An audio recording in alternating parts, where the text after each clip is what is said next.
دوپہر تک یہاں رہنے کے بعد وہ تینوں یہاں سے چلے جاتے تھے۔ شام کے وقت ان میں سے کوئی بھی 2 افراد آتے تھے اور ہر چیز کا اچھی طرح سے جائزہ لینے کے بعد چراغ جلے دونوں لڑکیوں کو اس کے کمرے میں بند کر کے چلے جاتے تھے۔ پھر انہیں صبح کو ہی رہائی ملتی تھی۔ اس مکان کے باہر کیا ہے، فردوسی اور میمونہ کو اس کے بارے میں کچھ نہیں معلوم تھا۔ دوپہر کے بعد شام تک وہ دونوں اس مکان میں اکیلی ہوتے تھی اور انہوں نے بند دروازے کے ساتھ زور آزمائی کرنے کی کوشش کی تھی، لیکن لکڑی کے بہت مضبوط اور بھاری دروازے کو توڑنا ان کے بس میں نہیں تھا۔ مکان کی دیواریں بھی اتنی اونچی تھیں کہ وہ انہیں پھلانگ کر باہر نہیں جا سکتی تھی۔ گھر میں کوئی ایسی چیز سیڑھی وغیرہ نہیں تھی جس کا سہارا لے کر وہ اوپر چڑھ سکیں۔ اس مکان کے باہر انہیں کبھی کوئی آواز نہیں سنائی دی اور وہ بالکل اندازہ نہیں کر سکتی تھی کہ یہ کوئی بستی ہے یا جنگل ہے۔ البتہ رات کو گیدڑوں، الوؤں اور بعض دیگر جنگلی جانوروں کی آوازیں سن کر یہ خیال پیدا ہوتا تھا کہ وہ جنگل سے زیادہ دور نہیں ہے۔ انہوں نے کئی بار دروازے کو اندر سے زور زور سے پیٹا تھا، چلا چلا کر آوازیں دی تھی، مدد کے لیے زور زور سے شور مچایا تھا، شاید باہر سے گزرنے والا کوئی شخص ان کی آواز سن لے اور انہیں اس عذاب سے چھٹکارا دلا دے، لیکن باہر بالکل سناٹا تھا۔ ایسا لگتا تھا جیسے اس مکان کے باہر کسی انسان کا وجود ہی نہ ہو۔ وہ گھنٹوں دروازے کے پاس کھڑی ہوئی دروازے سے کان لگائے رہتے اور باہر سے آنے والی کسی آواز کو سننے کی کوشش کرتے، لیکن باہر کی دنیا تو جیسے بالکل بے آواز ہو کر رہ گئی۔ میمونہ یہاں پہلے آئی تھی، اسے آئے ہوئے کوئی 10 دن گزرے تھے۔ اسے جب یہاں لایا گیا تھا اس مکان میں اس کے علاوہ اور کوئی دوسری لڑکی نہیں تھی۔ ان دنوں آمنہ 24 گھنٹے یہاں موجود رہتی تھی اور شاہ میاں اور فرید بھی آتے جاتے رہتے تھے۔ رات کو ان دونوں میں سے کوئی ایک یہاں ضرور رہتا تھا۔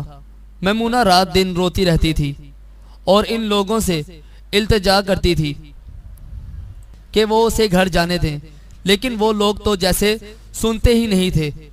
اس کے 3 دن کے بعد فردوسی کو وہاں لایا گیا اور پھر معاملات بدل گئے، اور اب فردوسی کے آنے کے 1 ہفتے کے بعد ماجدہ کو بھی وہاں لایا گیا تھا۔ یہ تینوں لڑکیاں مختلف جگہوں کی رہنے والی تھیں اور انہیں مختلف طریقوں سے پکڑا گیا تھا۔ میمونہ ایک چھوٹے سے قصبے نور گنج کی رہنے والی تھی۔ اس کا باپ قبضے کے اسکول میں ٹیچر تھا اور میمونہ خود بھی اسکول میں پڑھتی تھی۔ ایک روز اسکول سے واپس گھر آ رہی تھی کہ اچانک بہت تیز بارش شروع ہو گئی۔ میمونہ سڑک کے کنارے ایک پرانے چھپر کے نیچے کھڑی ہو گئی اور بارش کے ہلکے ہونے کے لیے انتظار کرنے لگی۔ اس کے پاس چھتری بھی نہیں تھی، وہ اکیلی تھی۔ اسی وقت ایک سائیکل رکشہ اس کے سامنے آ کر رکا۔ رکشہ کھینچنے والا برساتی اوڑے ہوئے تھا اور اس کی شکل صاف نظر نہیں آ رہی تھی۔ رکشے کے اندر ایک آدمی بیٹھا ہوا تھا۔ بیٹی، تم کہاں جاؤ گی؟ رکشے میں بیٹھے ہوئے شخص نے رکشے میں سے جھانکتے ہوئے کہا۔ تمہارا گھر کہاں ہے؟ میمونہ نے اس آدمی کو اپنے گھر کا پتہ بتا دیا۔ آ جاؤ میری بچی، آدمی نے پر محبت لہجے میں کہا۔ بارش تو ابھی نہیں رکے گی، میں تمہیں تمہارے گھر تک چھوڑ دوں گا۔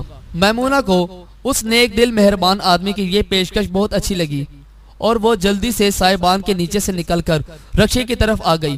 اس ذرا سی دیر میں وہ تھوڑا سا بھیگ بھی گئی۔ آدمی نے جلدی سے ہاتھ بڑھا کر رکشے میں سوار ہونے میں مدد دی۔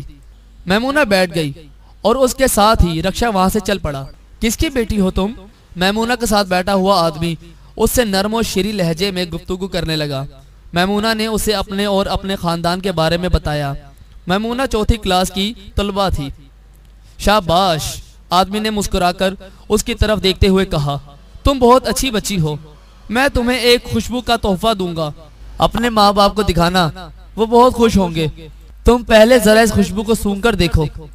اس کے ساتھ ہی اس نے اپنی جیب میں سے ایک شیشی نکالی اور ساتھ ہی ایک رومال بھی۔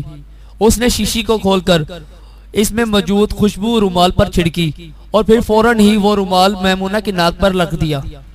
یہ کوئی اچھی خوشبو نہیں تھی۔ میمونہ کو یہ بہت بری لگی۔ وہ اس شخص کے ہاتھ کو ہٹا دینا چاہتی تھی، لیکن اسے اس کی مہلت ہی نہیں مل سکی۔ اس کا دماغ سن ہونے لگا اور پھر اسے کچھ ہوش نہیں رہا۔ دوبارہ جب اسے ہوش آیا تو اس نے اپنے آپ کو اس کمرے میں فرش پر پڑے ہوئے پایا۔ آنکھ کھولتے ہی اس نے جو شکل دیکھی وہ اس کالی کلوٹی موٹی اور بدصورت عورت کی تھی۔ سب کچھ غائب ہو چکا تھا، وہ رکشہ، وہ آدمی، وہ ناگوار بو، میمونہ کا گھر، اس کا شہر، اس کے گھر والے، سب کچھ اچانک نہ جانے کہاں چلا گیا تھا۔ اور وہ اس اجنبی مکان میں اس اجنبی عورت کے ساتھ تھی۔ وہ شدید خوف اور وحشت کے عالم میں گریہ بازاری کر رہی تھی اور اپنے گھر جانا چاہتی تھی، لیکن اس کا گھر تو نہ جانے کہاں کھو گیا تھا۔ 3 دن بعد وہاں فردوسی بھی آ گئی۔ فردوسی جیسور کے قریب ایک گاؤں کی رہنے والی تھی۔ جیسور کھلنا کے قریب واقع تھا۔ فردوسی کا باپ کسان تھا اور اس کا زیادہ تر وقت کھیتوں میں گزرتا تھا۔ فردوسی اپنے بھائی نصیر کے ساتھ اس کے لیے دوپہر کا کھانا لے کر جاتی تھی۔ اس روز وہ اکیلی کھانا لے کر جا رہی تھی کیونکہ نصیر کو صبح سے بخار تھا۔ نصیر خود تو جانے کے لیے تیار تھا لیکن ماں نے اسے روک دیا تھا۔ اس نے نصیر کو کوئی دوا پلائی تھی اور اس سے کہا تھا کہ وہ آرام کرے۔ فردوسی اکیلے ہی باپ کے لیے کھانا لے کر کھیتوں کی طرف روانہ ہو گئی۔ وہ ابھی آدھے راستے میں ہی تھی کہ اسے ایک فقیر ملا جو اسے روک کر اس سے ایک قریبی گاؤں کا راستہ پوچھنے لگا۔ فردوسی کو وہ راستہ معلوم تھا، اس نے بتا دیا۔ فقیر اس سے بہت خوش ہوا اور اس نے اپنی جھولی میں سے ایک لڈو نکال کر فردوسی کو دیا۔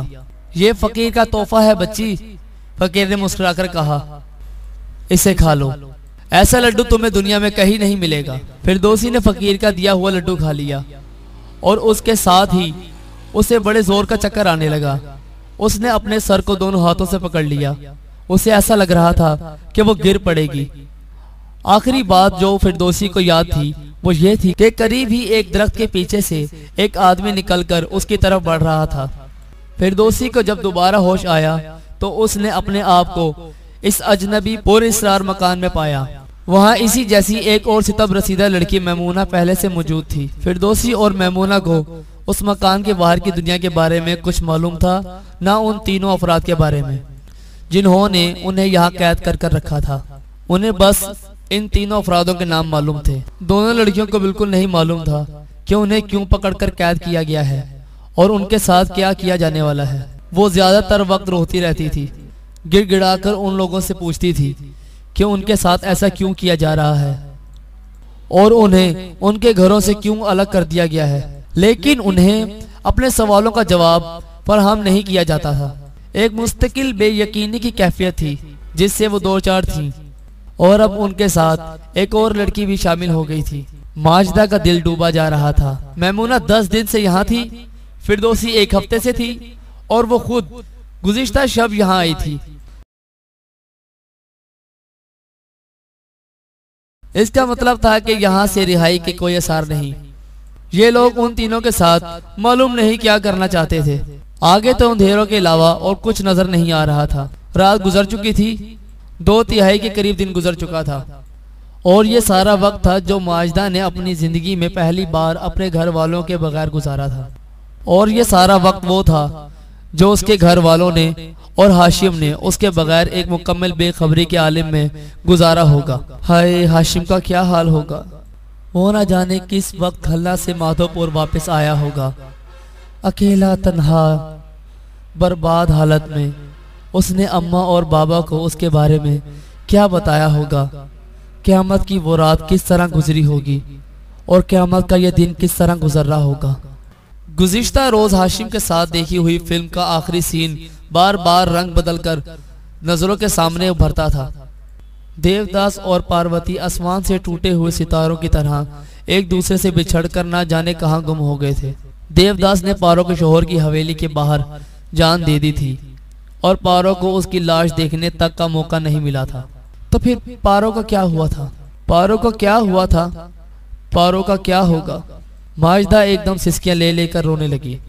ہاشم دیوداس کی شکل میں اس کی نظروں کے سامنے آ کر کھڑا ہو گیا تھا، اور وہ خود پارو کی طرح ایک بند مکان میں ادھر سے ادھر دیوانہ وار بھاگ رہی تھی اور باہر نکلنے کا کوئی راستہ نہیں مل رہا تھا۔ ماجدہ کے رونے پر کسی نے اس کو تسلی دینے کی کوشش نہیں کی۔ وہاں تسلی دینے والا کوئی نہیں تھا۔ جو دونوں لڑکیاں وہاں موجود تھیں وہ اسی کی طرح حالات کا شکار تھیں۔ دونوں لڑکیوں نے ماجدہ کو بتایا کہ انہوں نے یہاں سے بھاگنے کے تمام امکانات کا جائزہ لیا تھا، لیکن انہیں بند کرنے والوں نے ایسا کوئی امکان کھلا نہیں چھوڑا تھا۔ دن ڈھل گیا، شام ہو گئی۔ تینوں لڑکیوں نے دوپہر کا کھانا کھا لیا تھا۔ ماجدہ کے حلق سے تو نوالا بھی نہیں اتر رہا تھا، لیکن میمونہ اور فردوسی کے اصرار پر اس نے تھوڑا بہت کھا لیا۔ ہمیں زندہ رہنا ہے ماجدہ، فردوسی نے اس سے کہا، آگے نہ جانے کیا حالات پیش آئیں۔ ہم کچھ نہیں جانتے، لیکن ہمیں اپنے آپ کو کمزور نہیں کرنا چاہیے۔ یہ لوگ ہمیں کھانے کو دے تو رہے ہیں، تو پھر ہمیں اپنے آپ کو زندہ رکھنے کے لیے ٹھیک سے کھانا چاہیے۔ کیا معلوم کب ہمیں کوئی موقع مل جائے، تب ہمیں طاقت کی ضرورت ہوگی۔ فردوسی کی بات ماجدہ کی سمجھ میں پوری طرح سے آ گئی، لیکن اس کا جی کچھ بھی کھانے کو نہیں چاہ رہا تھا۔ کیا ہاشم کا جی کچھ کھانے کو چاہ رہا ہوگا؟ اس کے دماغ میں بار بار سوال اٹھ رہا تھا۔ کیا اماں اور ابا کا دل کچھ کھانے کے لیے چاہ رہا ہوگا؟ شام ہو گئی، اب ذرا دیر میں اندھیرا ہونے والا تھا۔ اسی وقت دروازے پر ایک بار پھر آہٹ سنائی دی اور پھر دروازہ کھل گیا۔ اندر آنے والے امینہ اور شاہ میاں تھے۔ فرید اس وقت ان کے ساتھ نہیں تھا۔ انہوں نے گھر کے اندر داخل ہوتے ہی دروازے کو اندر سے بند کر کے تالا لگا دیا۔ چابی شاہ میاں نے اپنی جیب میں رکھ لی۔ ماجدہ کو اب یاد آیا کہ صبح کو بھی اس نے دروازے میں اندر سے تالا لگا ہوا دیکھا تھا۔ اس بات کا کوئی امکان نہیں تھا کہ کوئی لڑکی موقع پا کر دروازہ کھول کر باہر نکل جائے۔ چلو کھانا کھا لو، امینہ نے لڑکیوں کو حکم دیا اور باورچی خانے کی طرف اشارہ کیا۔ وہ تینوں آہستہ آہستہ باورچی خانے کی طرف چل پڑی۔ امینہ ان کے سر پر سوار تھی۔ دوپہر کا بچا ہوا کھانا موجود تھا۔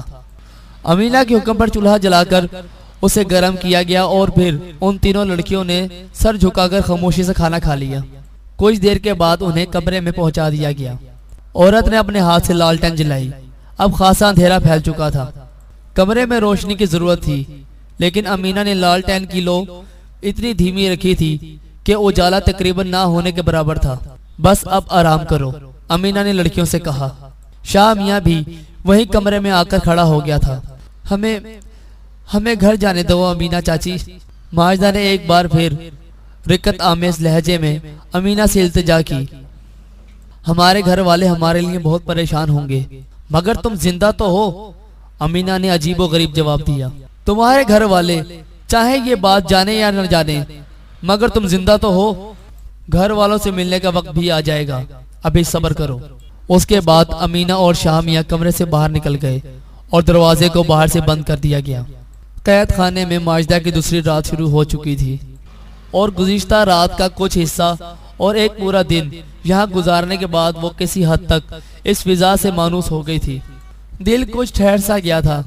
اتنا تو معلوم ہو گیا تھا کہ وہ اور دوسری دونوں لڑکیاں کچھ نامعلوم لوگوں کی قید میں ہیں۔